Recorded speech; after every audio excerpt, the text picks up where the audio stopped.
Sir యాక్చువల్గా మీరు చెప్పినట్టు టిల్లు మీరు అనుకుని చాలా పెద్ద హిట్.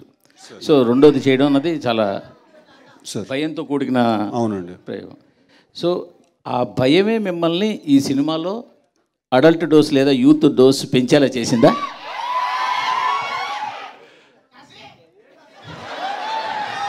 సార్ అలా కాదు సార్. ఇప్పుడు ప్రతి సినిమాకి ఒక నేచర్ ఉంటుంది sir. Firstly I strongly disagree with the phrases that you have used adult dose or youth dose. రెండు వాడా. ఏంటంటే ఇంకో డోస్ ఏంటండి? Youthful dose. Correct sir. Adult dose is wrong sir, youthful dose is correct sir. Right. So అరే so కాదు sir, ఇప్పుడు ప్రతి సినిమాకి ఒక నేచర్ ఉంటుంది సార్. ఇప్పుడు డీజే టిల్లు క్యారెక్టర్ మనం తీసుకుంటే తన లైఫ్లో జరిగే ఒక ఎపిసోడ్ని మనం ఏదైనా సినిమాగా తీయాలి అనుకునే ఉంటుంది కదా సార్. లాస్ట్ టైం ఒక ఎపిసోడ్, ఈసారి ఇంకో ఎపిసోడ్. ఇప్పుడు డీజే టిల్లు అనేవాడు ఎలా బిహేవ్ చేస్తాడు, ఆ క్యారెక్టర్స్కి as a writer also for the film ఒక డిమాండ్ ఉంటుంది సార్ ఆ క్యారెక్టర్కి. ఇప్పుడు డీజే టిల్లు అనేవాడు ఒకలా బిహేవ్ చేయాలి సార్. వాడు పొద్దున్నే లేచి తలస్నానం చేసుకుని వాళ్ళ కులదైవం గుడికి వెళ్ళి నల్ల నువ్వులు తెల్లపాలు నైవేద్యం కింద పెట్టి వాడు సాయంత్రం 6 గంటల వరకు ఉపవాసం ఉండి అల్పాహారం చేస్తే పెద్దగా బాగోదు సార్, చూసే మీకు చేసే మాకు కూడా. ఆ క్యారెక్టర్కి కొన్ని బౌండరీస్ ఉంటాయి సార్, వాడు దాంట్లోనే ఉండాలి సార్.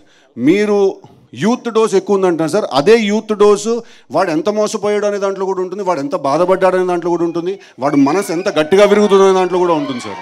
అదే youth dose. So sir romance చేస్తేనే మనసు విరుగుతుంది సార్. సో ఫస్ట్ అది చేసిన తర్వాత you can move on to that. So అన్ని విషయాల్లో ఈసారి డోస్ చాలా హైగా ఉండబోతుంది సార్. నేను అనేది దిల్లు క్యారెక్టరు పార్ట్ 1కి పార్ట్ 2కి చాలా తేడా ఉంది కదా అంటున్నాను.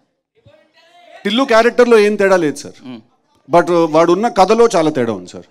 వాడు కలిసిన మనిషిలో చాలా తేడా ఉండబోతుంది సార్. తను కలవబోయే తన ఫీమేల్ కౌంటర్ పార్ట్ని తో ఉండే జర్నీలో చాలా తేడా ఉండబోతుంది సార్. సో ఈ తేడాంతో అనుపమాలు వచ్చిందంటారు. ఏంటండి ఈ తేడాంతో అనుపమాలు వచ్చిందంటారు?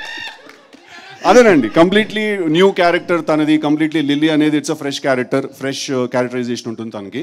సో టిల్లు అనేవాడిని తీసుకెళ్ళి లాస్ట్ టైం చిన్న స్కూటర్తో గుద్దించాం, ఈసారి లారీతో గుద్దిస్తే ఎలా ఉంటుందా అని. So bigger problem, bigger world చేసామండి అది.